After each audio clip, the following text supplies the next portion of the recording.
For example, between third and fourth at the end of the race was about $25,000. We understand it'll be even more this year. So this is not just for pride.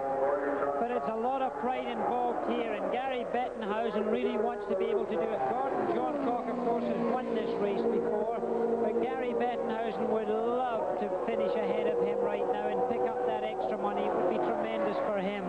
He's such a nice man. He's 38 years of age, and as I say, he's had a lot of sadness. His brother very badly damaged. He's been damaged in motor racing. His father lost his life in motor racing. It's interesting that his crew chief, Paul Leffler, is the father of Greg Leffler. It's a great motor racing family in this sport, particularly in Indiana and particularly in this form of racing. No question. Incidentally, if Tom Sneva should finish second, excuse me, Jackie, he'll be only the 5th man ever to finish second in this race 3 times. The others being Harry Hart, Wilbur Shaw, Bill Holland, and Jim Rathman. Interesting point that Wilbur Shaw won the race 3 times and finished second 3 times. 2 laps to go now. Still that battle for third going on. Remember, Rutherford is way out in front. No problem for him at the moment, and it looks like he's going to win and win easily. Second place, Sneva, he's all by himself. But the battle for third is going to be going right to the checkered flag between Gary Bettenhausen, still in front of Gordon Johncock.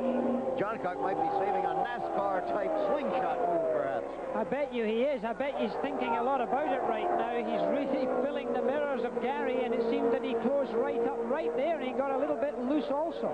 These cars, when they get loose, it means that the back end slides out a little bit, and when they don't have that surplus power, it's quite easy for them to get loose and, in fact, spin out, and that's Danny Ongaias who's shadowing there, so that you'll see, but he's 1 lap down, so he's well out of the way. We're waiting in Johnny Rutherford right now because he's such a long way ahead. You'll see what the difference is. This long straight in there. Here's Johnny. There he is. Coming up to take the white flag. Should be the white flag. Yes, 1 lap to go for Johnny Rutherford. And the Indy 500 will be over for 1980. This is the final lap. And still the battle going on for third place, remember. It's going to be Rutherford the winner, unless something very untoward happens. It's going to be Tom Sneva to finish second. And who's going to finish third? Betty Rutherford has to be doing a little praying. She's praying. I saw the rest of their team as soon as he passed there on his very last lap. Everybody turned, as we saw from our commentary position here, and looked away from the racetrack, just saying, oh, please, 2.5 miles more. Johnny Rutherford now, he knows. In fact, even if his engine stopped now, the chances are he could coast the rest of the way. It looks like his fuel is holding up. It looks like he's got enough gas in the tank. He's got it all right. You can hear the crowd, the roar growing from 380,000 people as the checker flag is given to Johnny Rutherford of Fort Worth, Texas. He has won his 3rd Indianapolis 500. And Betty can relax and let it all go now. Mrs. Jim Hall congratulating her also. Jim Hall, cool as a cucumber, hasn't really shown much emotion as I look out.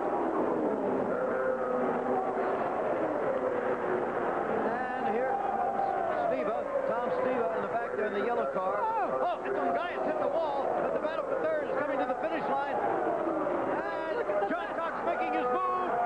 Oh, how close together. It's a matter of no more than a foot, perhaps inches between those cars. But Bettenhausen, I believe, held on for third. Tremendous finish. Here's the man who won it, but Danny Ongaias, the last corner of the last lap, hit the wall. I think it must have been concentration or something, but there's a man who's very happy. Hand in the air, Johnny Rutherford waving to everyone already, seems to have taken his driving glove off. And look at this, that is young Tim, yes, Tim Richmond has stopped. He's waving. Rutherford stopping. Apparently, he can't be stopping for Richmond. He's in fact going to give him a right back. He's waving to him. We're talking about, you know, AJ White was talking about a taxi service. Yeah. There's the most expensive one you could find. It's a yellow cab. So Tim Richmond, you know, just has a way of getting him the spotlight. He may be the oncoming A.J. Foyt in that way. All the month of May, this rookie at age 24 is always in the picture. He had a fine finish here. We would imagine would be the rookie of the year. Well, he's finished 9th, and this might be one way of getting into victory circle prematurely. Rutherford seemed to enjoy it just as much, the two of them shaking hands. And he's lifting the hand of Johnny Rutherford up and pointing. Number 1 is Rutherford. Young Tim, he must be looking forward to that one day. Well, the crowd got all they could have asked for today. Magnificent racing, no serious injuries, some spectacular sights to see, and a worthy winner in Johnny Rutherford of Fort Worth, Texas, at age 42.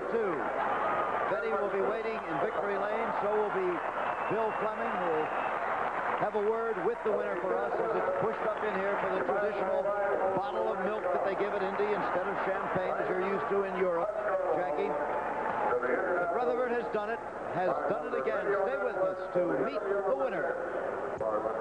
Johnny, is the thrill as great for the third time as it was for the first? Oh, I tell you, it never dies. You know, the thrill is always there, no matter how it comes. The 500-mile race is a great challenge, and by golly, my team rose to the occasion, and the car did the job, and I'm just really happy. Betty, how about you? Is the thrill still there? It's the same every time. It never gets old, never. You know, John, it looked at one point late in the race, maybe with 60 laps to go, as if the car wasn't handling exactly right, and you made an adjustment. What was it? Well, we made the adjustment a little earlier than that, you know, but it's we got the thing working better. We raised the front wing, and it seemed to be pushing a little bit out there. It got a little oily. You can see from the front of the car, the oil on it. Some cars were dropping a lot of oil, and it became a problem. Now, in your estimation, having been out there for the full 200 laps, was there any particular reason why we had so many incidents? Well, I think it was a case of, I think it's the 48 inches myself. You know, it gets so exasperating sitting out there and not being able to go because you don't have the power. The cars are designed to go faster and safer, and I really feel like if they had 60 inches, who knows? You know, that's sheer conjecture, but I think maybe it would have been a little safer. How about you yourself? Was it as hard a race to win with 48 inches of boost as it was, let's say, with higher boost earlier? Well, with a car like this, you know, it was not easy. But tired? But it wasn't that hard. I'm pretty tired. Okay, Johnny, congratulations, and you join a very select group, becoming the 6th man in history to win this race more than 3 times, or 3 times or more. Well, we always talk to the winner, of course, but this time I think it's very worthwhile to talk to the man who remarkably finished second, coming from last place on the start from 33rd position, Tom Sneva. Let's go to Chris Economaki. Hey, Tom, with a little ground effect, you'd have won it, you know that, huh? Well, you know, we've got a good group of guys. They work awful hard, and the Bonjour people and the Sugar Ray people. You know, everybody did their job, and the car's a little bit old, but they get the rules straightened around. This thing will still be a good race car. I'm real happy. I guess it just doesn't matter where we start. We're going to finish second. That's about it. No, Tom, back in 1957, Jim Rathman started 32nd and finished second. Now, you've broken that record. You've started in the front row, you've started in the back row. Which is better for you? Well, I don't know. I was just as competitive from the back as we were from the front in the past, and, you know, I just wish they paid passing points, I guess. Okay, Tom Steve, a happy second-place finisher.